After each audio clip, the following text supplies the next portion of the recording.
অমর একুশে আজ প্রথম প্রহরে কেন্দ্রীয় শহীদ মিনারের রাষ্ট্রপতি, প্রধান উপদেষ্টা সহ বিশিষ্টজনদের শ্রদ্ধা। অনিশ্চয়তায় না রেখে নির্বাচনের তারিখ দিন, অন্তর্বর্তী সরকারকে মির্জা ফখরুল। ভোটের দাবিতে প্রয়োজনে আবারও রাজপথে নামার হুঁশিয়ারি। আর যেন না আসে কোনো স্বৈরাচার, বাংলাদেশ এখন যে কোনো সময়ের চেয়ে শক্তিশালী, বলেছেন প্রধান উপদেষ্টা ডক্টর ইউনূস।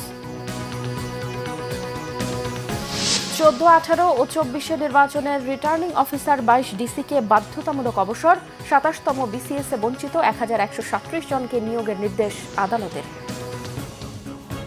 দেখছিলেন ক্রাউন 7 সংবাদ শিরোনাম, এবারে বিস্তারিত। 21-এর প্রথম প্রহরে ভাষা শহীদদের শ্রদ্ধা জানিয়েছেন রাষ্ট্রপতি, প্রধান উপদেষ্টা, 3 বাহিনীর প্রধান সহ বিশিষ্টজনেরা। শ্রদ্ধা জানিয়েছে বিভিন্ন রাজনৈতিক, সামাজিক, সাংস্কৃতিক সংগঠন সহ সর্বস্তরের মানুষ। আরও জানাচ্ছেন জাহাঙ্গীর আকন্দ। 21শে ফেব্রুয়ারি আন্তর্জাতিক মাতৃভাষা দিবস। মায়ের ভাষার অধিকার আদায়ের সংগ্রামের শহীদদের স্মরণে 21-এর প্রথম প্রহরেই সমস্ত পথ যেন শহীদ মিনার মুখী। রাষ্ট্রপতি মোহাম্মদ শাহাবুদ্দিনের শ্রদ্ধা নিবেদনের মধ্য দিয়ে 12টা 1 মিনিটে শুরু হয় শহীদ বেদিতে শ্রদ্ধা জানানোর পর্ব। এরপর ভাষা শহীদদের প্রতি শ্রদ্ধা জানান প্রধান উপদেষ্টা প্রফেসর মোহাম্মদ ইউনূস। এ সময় বেশ কিছুক্ষণ নীরবে দাঁড়িয়ে থাকেন তিনি।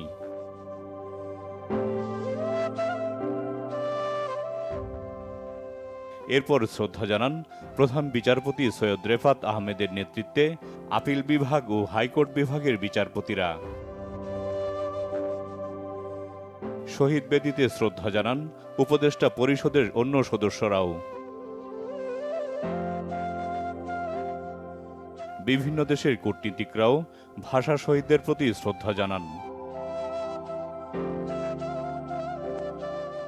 এরপর শহীদ বেদিতে শ্রদ্ধা জানান 3 বাহিনীর প্রধানরা।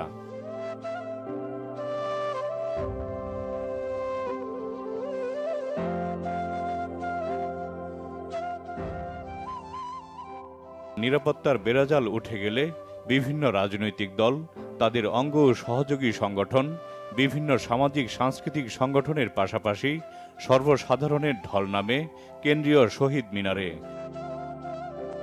জাহাঙ্গীর আকন্দ, বাংলা ভিশন, ঢাকা। দর্শক, কেন্দ্রীয় শহীদ মিনারে আছেন আমাদের বিশেষ প্রতিনিধি SM ফয়েজ। সরাসরি যাচ্ছি তার কাছে। ফয়েজ, শহীদ মিনারে এই মুহূর্তে মানুষের উপস্থিতি কেমন দেখছেন?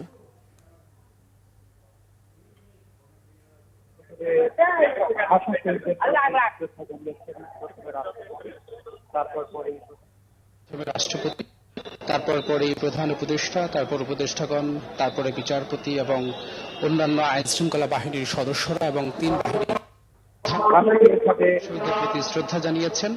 রাষ্ট্রীয়ভাবে নিরাপত্তা শেষে এখন সাধারণ মানুষের জন্য মুক্ত করে দেওয়া হয়েছে।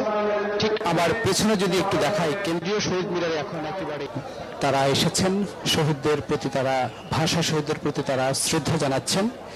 এবার অন্যান্য বছরের তুলনায় এবার একেবারেই নিরাপত্তা খুব কঠোর নিরাপত্তা করা হয়েছে, নিরাপত্তার বলয় গড়ে তোলা হয়েছে যাতে করে কোনো ধরনের অপ্রীতিকর ঘটনা না ঘটে, সেজন্য এবার কঠোর নিরাপত্তা নেওয়া হয়েছে। আপনারা দেখছেন একে একে বিভিন্ন বিশ্ববিদ্যালয়, বিভিন্ন কলেজ, বিভিন্ন সংগঠন, রাজনৈতিক দল তারা শহীদ বেদিতে আসছেন শ্রদ্ধা জানাতে ভাষা শহীদদের প্রতি।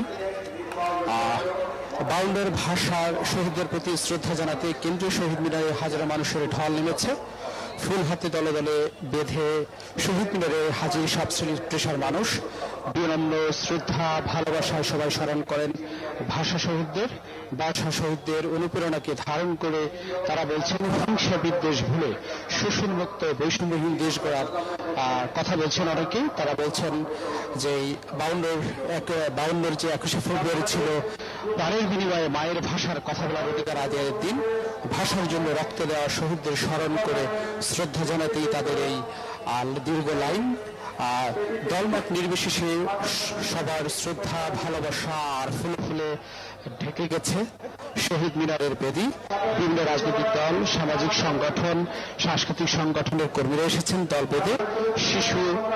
শিশু, বৃদ্ধ, সব বয়সী মানুষরা ফুল হাতে শ্রদ্ধা জানাতে এসেছেন। আমরা সেই বিষয়গুলো বাংলা মিশনের ফয়েজ, আপনাকে ধন্যবাদ। দর্শক, কেন্দ্রীয় শহীদ মিনার থেকে জানাচ্ছিলেন আমাদের প্রতিনিধি এস এম ফয়েজ।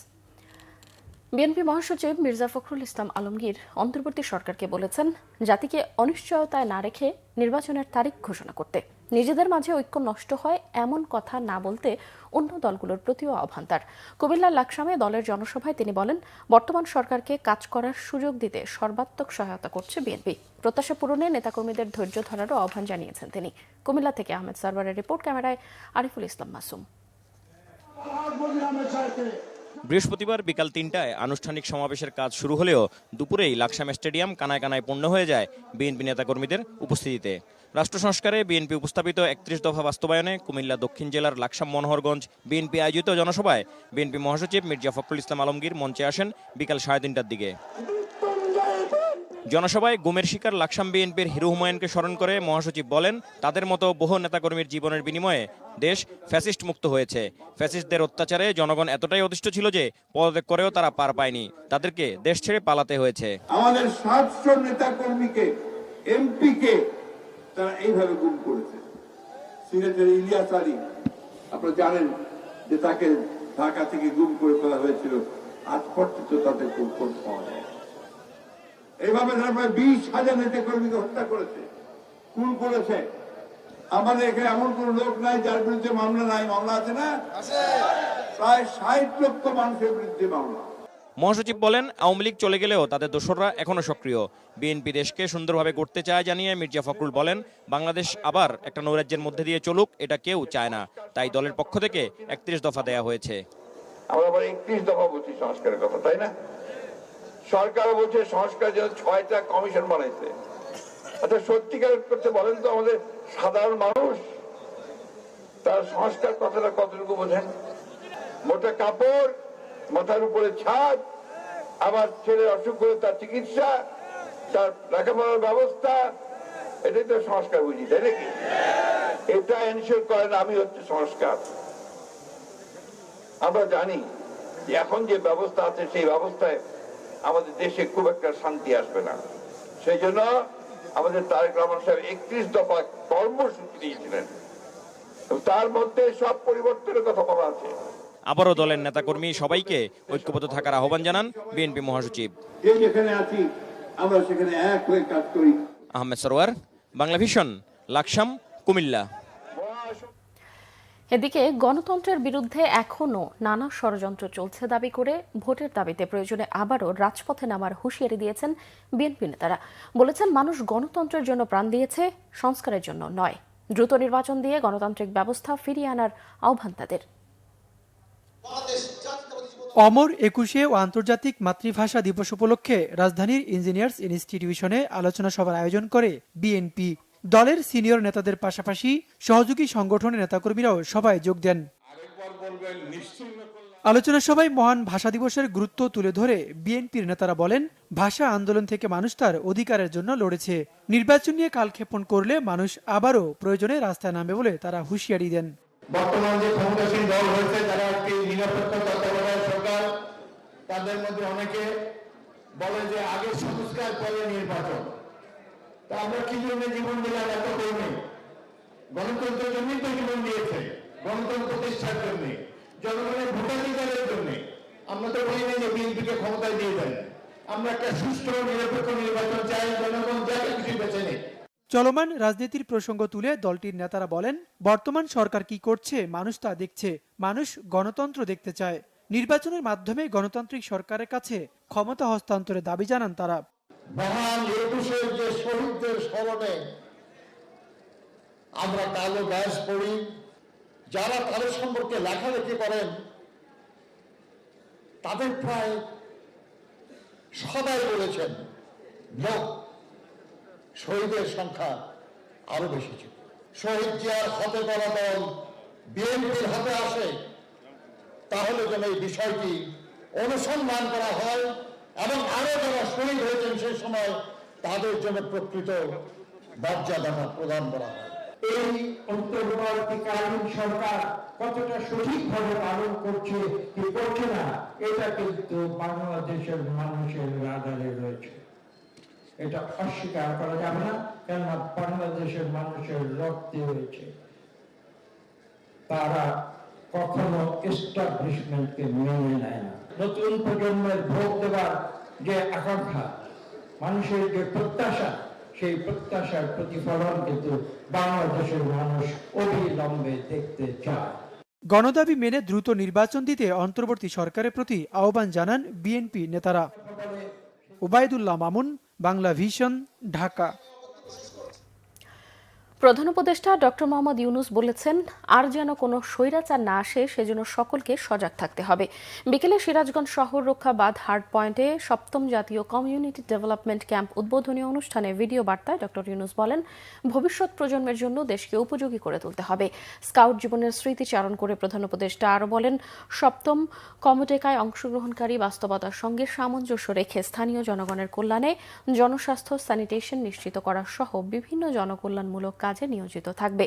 জনকল্যাণমূলক কর্মসূচি পালনে সরকার সব সময় স্কাউটদের পাশে থাকবে বলেও আশ্বস্ত করেন প্রধান উপদেষ্টা।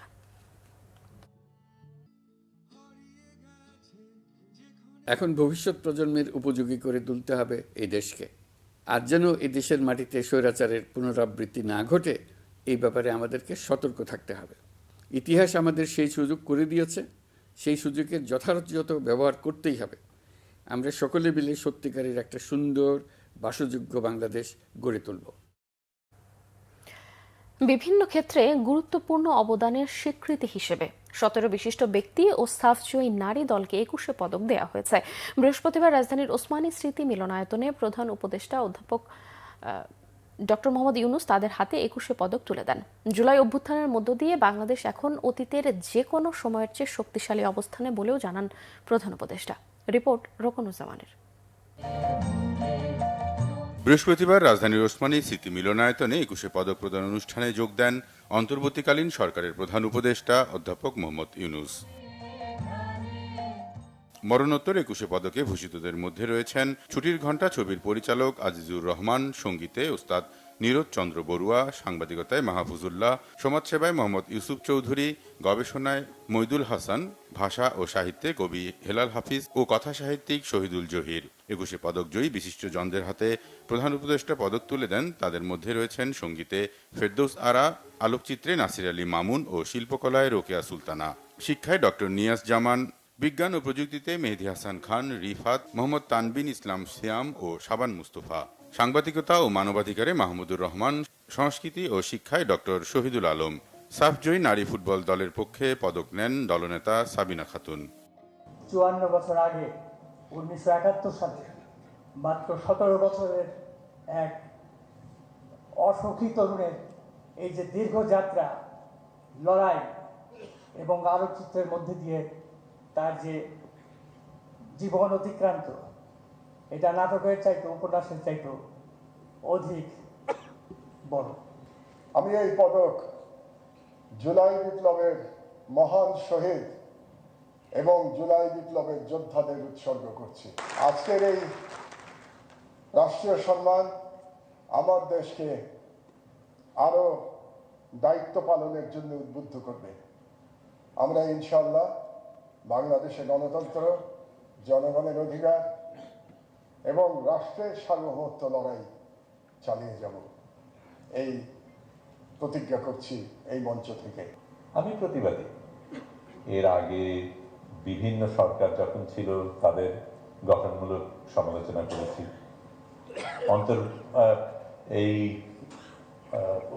এই সরকারের ক্ষেত্রেও সমালোচনা করেছি, এমনকি প্রধান উপদেষ্টা যিনি আছেন তাকেও সামনাসামনি সমালোচনা করেছি। আমার কেস চলছে, একজন অভিযুক্ত ব্যক্তি যে সমালোচনা করে সে যে পদক পেতে পারে, এটা আমাকে আশা দেয়।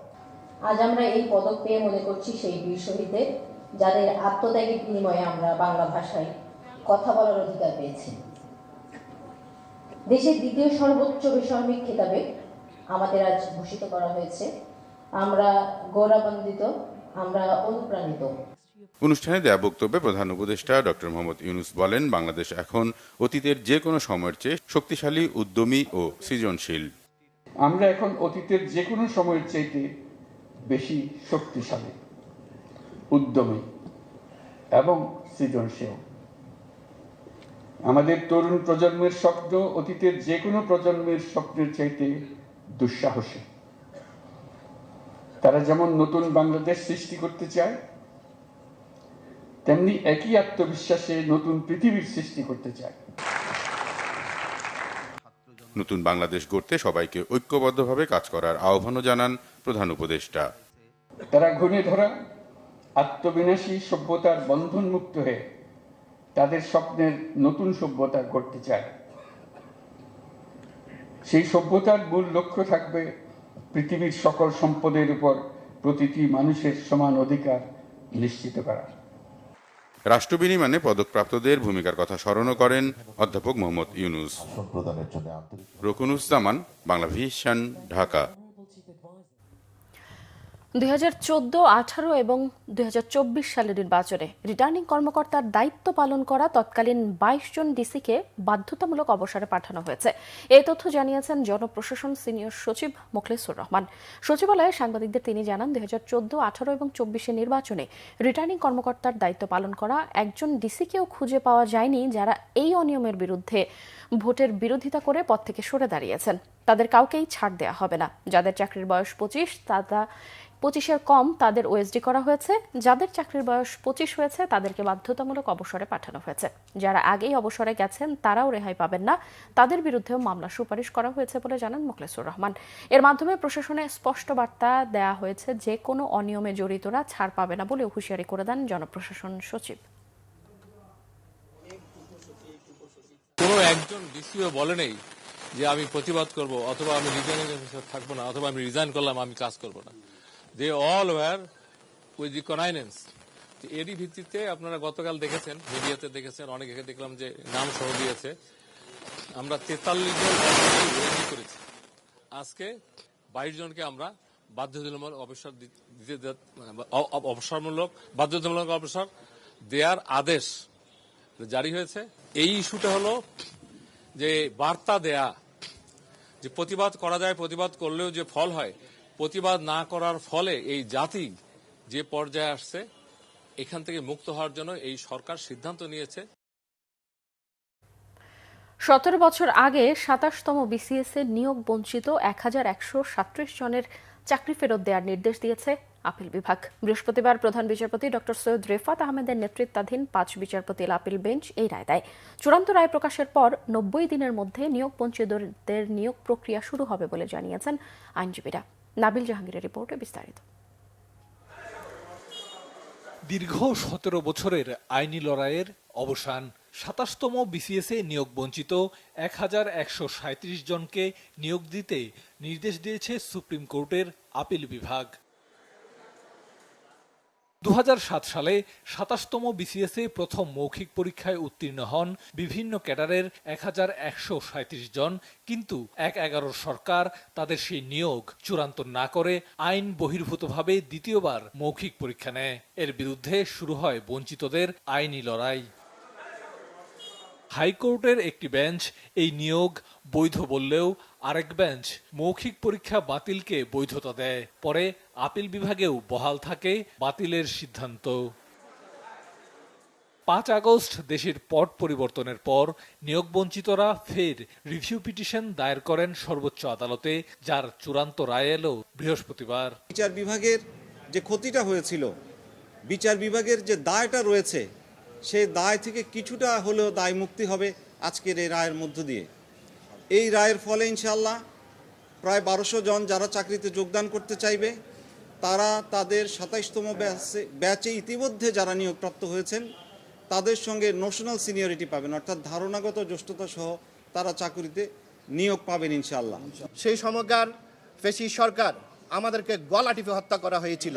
ডোর টু ডোর হেঁটেছি, আজকে যে রায় পেলাম আলহামদুলিল্লাহ, আল্লাহর কাছে শুকরিয়া আদায় করছি। আইনজীবীরা বলছেন, রাজনৈতিক কারণেই এমন দুর্ভাগ্য নেমেছিল বঞ্চিতদের ভাগ্যে। আপিল বিভাগ আজকে পূর্বের আপিল বিভাগের দেওয়া রায় বাতিল করলো এবং হাইকোর্ট বিভাগের যে রায়ে এই 1137 জন ব্যক্তির চাকরি ফিরিয়ে দেওয়ার ব্যাপারে নির্দেশনা ছিল সেটি পুনরুজ্জীবিত হলো। চূড়ান্ত রায় প্রকাশের 90 দিনের মধ্যে নিয়োগ প্রক্রিয়া শুরু হবে। প্রচলিত আইন অনুযায়ী জ্যেষ্ঠতাও দেয়া হবে এই নিয়োগ বঞ্চিতদের। নাবিল জাহাঙ্গীর, বাংলা ভিশন, ঢাকা।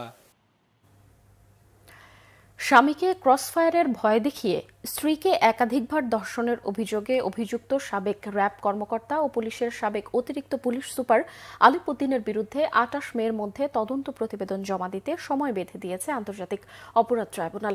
এছাড়াও তাকে জিজ্ঞাসাবাদের জন্য তদন্ত সংস্থাকে 26 ফেব্রুয়ারি অনুমতি দেওয়া হয়েছে।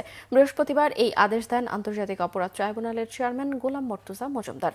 এছাড়াও জুলাই হত্যাকাণ্ডে মানবতা বিরোধী অপরাধের মামলায় পুলিশের সাবেক আইজিপি চৌধুরী আবদুল্লাহ মামুন, সাবেক সেনা কর্মকর্তা জিয়াউল আহসান সহ 8 আইন শৃঙ্খলা বাহিনীর সদস্যদের বিরুদ্ধে তদন্ত শেষ করতে আরও 2 মাস সময় দেওয়া হয়েছে। পরবর্তী শুনানি 28 এপ্রিল। হেলিকপ্টার থেকে গুলির ঘটনায় আইজিপিকে 23 ফেব্রুয়ারি জিজ্ঞাসাবাদের অনুমতি দিয়েছে আদালত। অন্য একটি গুমের মামলায় সাবেক এসপি মহিউদ্দিন ফারুকের বিরুদ্ধে 3 মাসের মধ্যে তদন্ত প্রতিবেদন দাখিলের নির্দেশ দিয়ে 28 মে শুনানির দিন ধার্য করেছে আন্তর্জাতিক অপরাধ ট্রাইব্যুনাল। এখনো উত্তাল খুলনা প্রকৌশল ও প্রযুক্তি বিশ্ববিদ্যালয়। সব ছাত্র সংগঠনকে ক্যাম্পাসে প্রতীকী লাল কার্ড দেখিয়েছে শিক্ষার্থীরা। উপাচার্যের পদত্যাগ ও নতুন ভিসি নিয়োগের দাবি তাদের। সংঘাতে জড়িতদের বিরুদ্ধে ব্যবস্থা নেওয়া সহ আন্দোলনকারীদের 4টি দাবি মেনে নিয়েছে বিশ্ববিদ্যালয় কর্তৃপক্ষ। দায়ীদের খুঁজে বের করতে কাজ শুরু করেছে তদন্ত কমিটি। এরই মধ্যে মাঠে নেমেছে পুলিশ। খুলনা থেকে আতিয়ার পারভেজের রিপোর্ট। খুলনা প্রকৌশল ও প্রযুক্তি বিশ্ববিদ্যালয় ক্যাম্পাসের দুর্বার বাংলা ভাস্কর্যের পাদদেশে বিক্ষোভ সমাবেশ করেছে শিক্ষার্থীরা। প্রশাসন সহ সব রাজনৈতিক ছাত্র সংগঠনকে লাল কার্ড দেখান তারা। ক্যাম্পাসে সব ধরনের রাজনীতি নিষিদ্ধের দাবিতে শিক্ষার্থীরা অটল। পরিষ্কার বার্তা দিয়েছে বিশ্ববিদ্যালয় প্রশাসনও। ছাত্র, শিক্ষক, কর্মচারী কেউ রাজনীতি করলেই পড়তে হবে শাস্তির মুখে। সেই সঙ্গে উপাচার্যের অপসারণ না হওয়া পর্যন্ত আন্দোলন অব্যাহত রাখার ঘোষণা দিয়েছে শিক্ষার্থীরা। ছাত্র রাজনীতি নিষিদ্ধ আন্দোলন ভিসি বিরোধী আন্দোলনে পরিণত হয়েছে। প্রশাসন ব্যর্থ। এই প্রশাসনকে আমরা চাই না। আমাদের নতুন প্রশাসন, নতুন ভিসি, নতুন প্রভিসি এবং ডিআইডব্লিউ স্যার অনতিবিলম্বে আমাদের প্রধান উপদেষ্টা আমাদের দিবেন। নতুন প্রশাসন যদি আসতে হয় তাহলে আমাদের এই দাবিগুলো মেনে নিয়েই তাকে আসতে হবে। শিক্ষার্থীদের ওপর হামলায় দায়ীদের খুঁজে বের করতে আন্দোলনকারীদের সহযোগিতা চেয়েছে তদন্ত কমিটি। এখন তো অডিও, ভিডিও, তারপরে সামাজিক মাধ্যমে অনেক জায়গায় অনেক তথ্য পেয়েছি। তো এটা দিয়ে তো আসলে তদন্ত হয় না। আমাদেরকে ফিজিক্যাল ভেরিফিকেশন করতে হবে এবং বিবৃতি দেখতে হবে, সবগুলো ক্রস চেক করতে হবে। ক্যাম্পাসের নিরাপত্তা ও হামলাকারীদের গ্রেফতারে তৎপর পুলিশ। কুয়েটের সাম্প্রতিক ঘটনার প্রেক্ষিতে যে মামলাটি বিশ্ববিদ্যালয় প্রশাসনের পক্ষ থেকে করা হয়েছে, আমরা এই মামলার আসামি গ্রেপ্তারে সর্বোচ্চ তৎপরতা অব্যাহত রেখেছি। এর পাশাপাশি বিশ্ববিদ্যালয়ের শান্তি শৃঙ্খলা রক্ষার জন্য সর্বোচ্চ নিরাপত্তা কীভাবে নিশ্চিত করা যায় সেটার জন্য আমরা কাজ করছি। ভিসিও হামলায় জড়িত কাউকে ছাড় না দেওয়ার হুঁশিয়ারি দিয়েছেন। শিক্ষার্থীদের হাতে লাঞ্ছিত হয়েছেন বলেও অভিযোগ তার। আগে আমাদের যেটা ছিল যে ছাত্র রাজনীতি বন্ধ ছিল, ইভেন সকল ধরনের রাজনীতি বন্ধ, কিন্তু এরপরও যদি কেউ কিছু করে তাহলে কি হবে এটা বলা ছিল না। কিন্তু আমরা এই সিন্ডিকেট সিদ্ধান্তে এটা করেছি যে কেউ যদি করে তাহলে তার পানিশমেন্টটা কী হবে, সেটা যদি কোনো এমপ্লয়ি হয়ে থাকে তাকে চাকরি থেকে বহিষ্কার করা এবং বরখাস্ত করা, এবং ছাত্র যদি হয়ে থাকে তার ছাত্রত্ব বাতিল করা। এদিকে সংবাদ সম্মেলন করে কুয়েটে সংঘাতের ঘটনায় ছাত্রদলকে দায়ী করেছে ছাত্র শিবির। আরেকজনের উপর দায়িত্ব চাপাইছেন, পাশাপাশি নিজেদেরটাও স্বীকার করে নিয়েছেন। আমি মনে করি অন্তত একটা ভালো সাইন দেখা যাচ্ছে।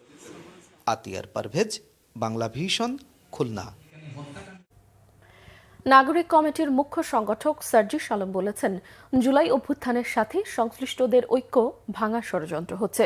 সবাইকে ঐক্যবদ্ধ থাকতে আহ্বান জানিয়েছেন তিনি। বলেন, ফ্যাসিবাদী শক্তি নানাভাবে আবারও ফিরে আসার চেষ্টা করছে, কারণ তারা চায় না শিক্ষার্থীদের স্বপ্নের প্রত্যাশিত সিস্টেম বাস্তবায়ন হোক। রাজধানীর আফতাবনগরে প্রাইভেট ইউনিভার্সিটি জাতীয় নাগরিক কমিটি আয়োজিত আলোচনায় সার্জিস আলম বলেন, অন্যায়কারী যেই হোক তার সাথে সেই পরিচয়ে কথা বলতে হবে। তা না হলে খুনি হাসিনা তৈরি হয়েছিল 16 বছরে, আরেক স্বৈরাচার হতে সময় নেবে 5 বছর। রাজনৈতিক ও আমলাতন্ত্রের কাছে দেশের বেশিরভাগ মানুষ জিম্মি বলেও মন্তব্য সার্জিস আলমের। এ সময় সোয়াস ইউনিভার্সিটির অধ্যাপক ডক্টর মুশতাক হুসাইন খান বলেন, নির্বাচনের আগে অন্তত কয়েকজন বড় চোরের বিচার করে শাস্তি নিশ্চিত করতে হবে। ঢাকা বিশ্ববিদ্যালয়ে অধ্যাপক তানজিম উদ্দিন খান বলেন, এককভাবে জুলাই আন্দোলনের মালিকানার দাবি ফ্যাসিবাদের উপাদান। কোনো রাজনৈতিক দল উস্কানি ও বিভেদ ছড়াচ্ছে বলে অভিযোগ তার। নাগরিক কমিটির আহ্বায়ক নাসির উদ্দিন পাটোয়ারি বলেছেন, ঐকমত্যের ভিত্তিতেই হবে নতুন সংবিধান। সংবাদ শেষ করব ক্রাউন 7 শিরোনামগুলো আরও একবার জানিয়ে। অমর 21-এ আজ প্রথম প্রহরে কেন্দ্রীয় শহীদ মিনারে রাষ্ট্রপতি, প্রধান উপদেষ্টা সহ বিশিষ্টজনদের শ্রদ্ধা। অনিশ্চয়তায় না রেখে নির্বাচনের তারিখ দিন অন্তর্বর্তী সরকারকে মির্জা ফখরুল, ভোটের দাবিতে প্রয়োজনে আবারও রাজপথে নামার হুঁশিয়ারি। আর যেন না আসে কোনো স্বৈরাচার, বাংলাদেশ এখন যে কোনো সময়ের চেয়ে শক্তিশালী, বলেছেন প্রধান উপদেষ্টা ডক্টর ইউনূস। 14, 18 ও 24 নির্বাচনের রিটার্নিং অফিসার 22 ডিসিকে বাধ্যতামূলক অবসর, 27তম বিসিএস এ বঞ্চিত 1137 জনকে নিয়োগের নির্দেশ আদালতের। দর্শক, এই ছিল এখনকার মতো। পরের সংবাদ সকাল 7:30টায় দেখার আমন্ত্রণ রইল। এছাড়াও বাংলাভিশন সংবাদ ও সংবাদ সংশ্লিষ্ট অনুষ্ঠান দেখতে ভিজিট করুন www.bvnews24.com ও facebook.com/banglavisionnews এবং সাবস্ক্রাইব করুন youtube.com/banglavisionnews। এতক্ষণ সঙ্গে থাকায় ধন্যবাদ সবাই।